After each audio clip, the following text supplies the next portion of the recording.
Sebelum hijrah, situasi perekonomian di bawah Bani Quraisy, Bani Hashim adalah situasi perekonomian yang bukan cuma sekedar menindas, tapi juga situasi perekonomian yang tidak adil, situasi perekonomian yang penuh dengan kental dengan perbudakan, situasi perekonomian yang sungguh-sungguh didasarkan atas kekuatan politik, kekuatan modal, kekuatan politik menjadi sangat menentukan dalam perekonomian yang melahirkan ketimpangan amat sangat luar biasa. Dalam sejarah bagaimana Rasulullah di Mekah, nampak sekali Siti Khadijah sebagai tokoh utama, sebagai salah satu tokoh utama Quraisy, begitu banyak mengorbankan hartanya, dan itu disebabkan oleh suatu situasi perekonomian yang makin mempersempit, makin mempersulit. Tapi itu sudah disebut bagaimana perjanjian tadi dibuat. Perjanjian itu bukan cuma sekedar perjanjian berbaju legitimate, artinya seolah-olah dipercaya, seolah-olah diterima, tapi berbaju legal. Jadi unsur legal legitimate-nya itu kuat sekali sehingga memang umat Islam dalam perspektif sebelum hijrah secara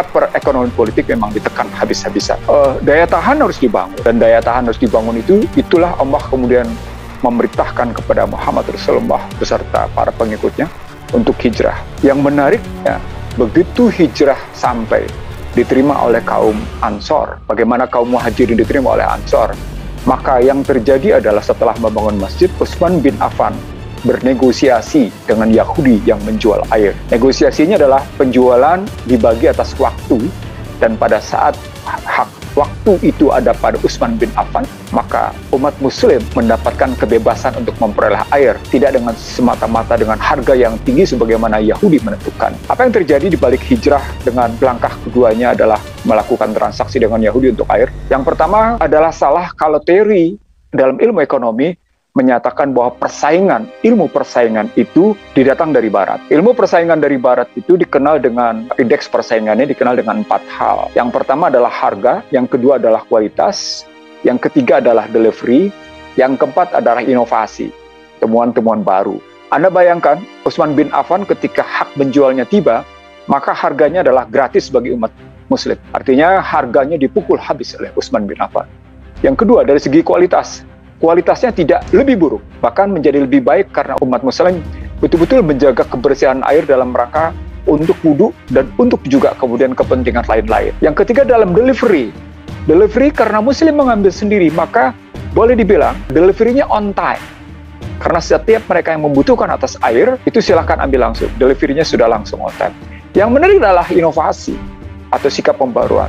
Inovasi yang terjadi adalah bagaimana berbagi waktu atas sistem penjualan. Maka Rasulullah bertanya, ya Utsman bin Affan, bagaimana engkau memperoleh air ini? Utsman bin Affan menjawab, ini adalah hasil perjanjian kami, Utsman bin Affan, dengan Yahudi atas dasar tadi, membagi waktu dengan harga tertentu. Karena pada saat si Yahudi tadi menjual, peminat tidak ada disebabkan oleh seluruh kebutuhan air terpenuhi saat Utsman bin Affan berhak untuk membaginya, maka makin hari, makin tidak ada peminat atas air itu.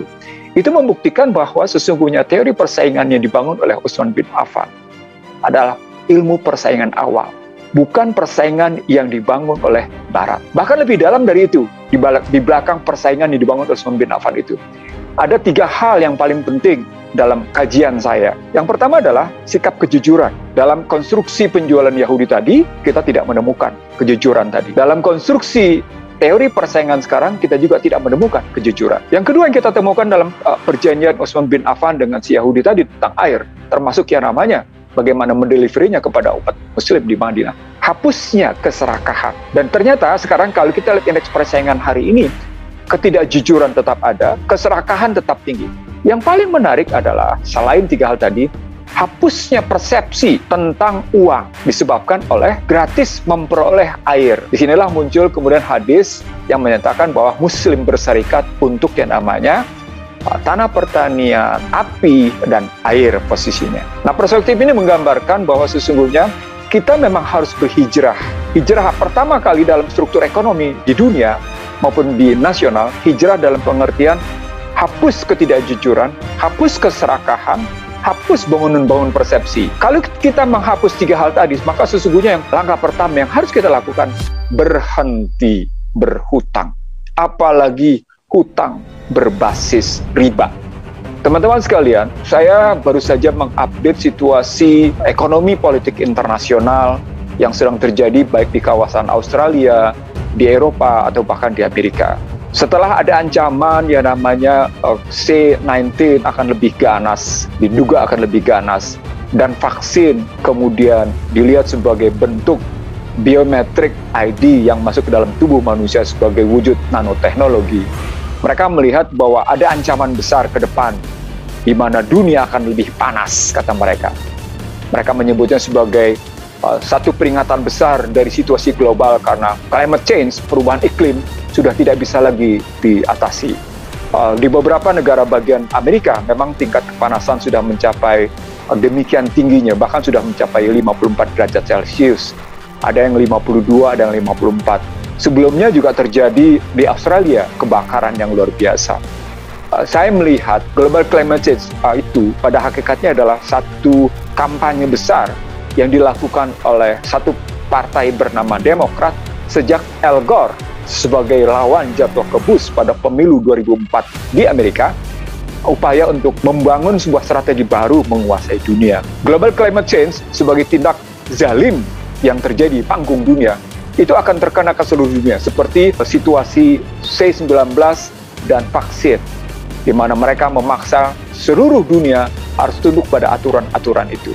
Kenapa saya kemudian menggeser dari posisi hijrah yang pertama sampai dengan cerita tentang situasi yang terakhir ini? Karena saya melihat umat Islam di dunia, bukan hanya di Indonesia, sudah dalam posisi amat sangat terdesak. Yang pertama, umat Islam di dunia tidak memiliki teknologi secanggih mereka. Yang kedua, umat Islam di dunia tidak punya kemampuan membangun opini publik di dunia. Seluruh media massa, bahkan sejak 1997 ketika mereka sudah menyatakan sosial media sebagai wujud persenjataan, umat Islam dunia cuma sekedar sebagai pemakai, cuma sebagai user. Bahkan sebagai operator pun kita begitu didikte habis-habisan untuk menggunakan gadget itu posisinya.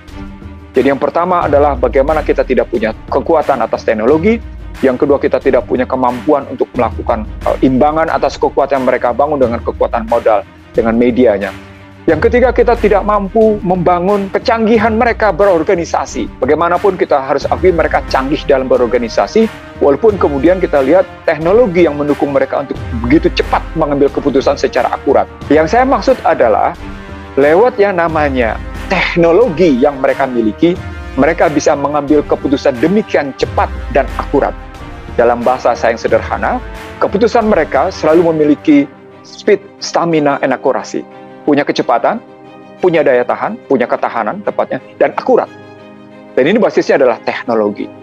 Nah, sesungguhnya umat Islam di dunia, khususnya di Indonesia, punya kemampuan melakukan satu keseimbangan, walaupun tadi disebut oleh Zulkifli Hasan sebagai segala sesuatu bentuknya berimbang. Tapi itu sekedar kata-kata. Saya tidak ingin itu berwujud sekedar kata-kata, sebagaimana Neno bilang, kita banyak berbusa-busa dalam menyampaikan sesuatu, tapi kemudian kita tidak mampu mewujudkan dalam tindakan. Saya ingin berhenti, teman-teman sekalian, dari sekedar berkata-kata. Saya ingin berhenti dari sekedar beretorika. Saya ingin berhenti cuma bicara di panggung-panggung diskusi, di panggung-panggung seminar atau webinar. Dalam pengertian berhenti adalah, saya tidak ingin lagi dakwah model kata-kata itu tidak diluncurkan dengan dakwah tindakan nyata. Kalau sudah seperti itu, maka kata kuncinya adalah harapan baru yang kita mesti bangun. Harapan baru yang kita mesti bangun dalam posisi sekarang adalah kita mengubah sistem perekonomian yang kita miliki. Kita harus mengubah hal-hal yang patut kita tinggalkan, karena begitu kita berhijrah masuk ke dalam sistem ekonomi Islam, terutama ekonomi politik Islam, maka kita akan mendapat apa yang disebut dalam Al-Baqarah 218. Hai orang-orang beriman, berhijrahlah kamu dan berjihadlah kamu, maka kamu akan mendapatkan tanah di bumi ini sedemikian luasnya daripada tanah hijrah, daripada tanah yang kamu tinggalkan, dan kamu akan mendapatkan ampunan. Saya kira ini salah satu gambaran betapa sesungguhnya orang diminta untuk meninggalkan satu sistem yang zalim. Ekonomi Islam memberikan harapan. 1 Muharram 1443, jika diterapkan dalam perspektif ekonomi Islam, itu berarti perintah untuk mengatasi yang namanya kehinaan. Perintah untuk mengatasi ketertindasan. Karena bagaimanapun tidak peduli siapapun yang namanya masyarakat Islam dunia, secara ekonomi politik sesungguhnya dalam posisi tertindas. Yang kedua, dia harus mengatasi Dia harus membebaskan kebodohan, harus memunculkan yang namanya mengatasi kemiskinan, bebas dari kemiskinan. Lalu yang keempat adalah dari ketimpangan. Yang kelima adalah kehinaan. Jadi permintaan atau anjuran Allah untuk berhijrah dan kemudian berjihad di jalannya. Kalau kalimat 218 Al-Baqarah jelas sekali kalimatnya, berhijrah dan berjihad. Karena tanah hijrah itu lebih luas dan engkau akan mendapatkan ampunan dengan rezeki yang luar biasa. Maka saya memberikan makna bahwa sesungguhnya ketika kita hijrah secara ekonomi politik, maka kita akan memiliki ketahanan yang luar biasa. Saya setuju pada beberapa pendapat tadi tentang misalnya pentingnya kita untuk, saya tidak ingin menggunakan bahasa asing, respect dalam hal ini, betapa pentingnya kita hidup saling menghormati dan menghargai. Tapi muncul pertanyaan, apakah umat Islam di Indonesia sungguh dalam posisi dihormati dan dihargai? Padahal kami, saya Ihsanuddin Nursi merasa betapa tidak dihormati dan betapa tidak dihargai. Jadi kalau tadi ada kata-kata, mari kita saling meningkatkan respect satu sama lain. Saya ingin bertanya kepada mereka yang menyatakan itu. Apakah dirinya merasa dihormati atau tidak? Apakah dirinya merasa dihargai atau tidak? Kalau sementara posisi dirinya sesungguhnya tersandera. Saya tidak ingin umat Islam di dunia, saya tidak ingin umat Islam di Indonesia tersandera. Saya tidak ingin Habib Rizik Muhammad Syihab dalam posisi dizalimi terus-menerus. Karena andai kata ini terjadi terus-menerus, yang muncul adalah istijrot. Dan saya khawatir istijrot itulah bentuk konflik horizontal dan konflik vertikal. Saya ulang, saya tidak ingin Habib Rizik Syihab terus-menerus dizalimi. Karena bisa jadi yang muncul adalah istijrot. Dan kalau istijrot itu bentuknya adalah konflik horizontal dan konflik vertikal, disebabkan tingkat ketertindasan, tingkat penekanan, tingkat ketimpangan dan kehinaan terus berjalan, maka suka tidak suka akan ada perlawanan. Dan itu bukan sekedar perlawanan ekonomi, tapi juga perlawanan ekonomi politik. Teman-teman sekalian, sekali lagi saya tidak ingin berretorika, saya tidak ingin berkata-kata, saya sudah mewujudkan dalam pekerjaan saya beberapa tahun ini.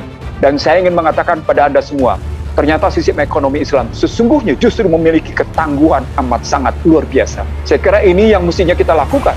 Karena dengan kita berhijrah dari sistem ekonomi yang zalim, sistem ekonomi yang merusak, sistem ekonomi yang munafik, sistem ekonomi yang sungguh-sungguh tidak berpihak pada nilai-nilai kemanusiaan, maka Islam justru menjawabnya bahwa dia harus membebaskan dari ketertindasan.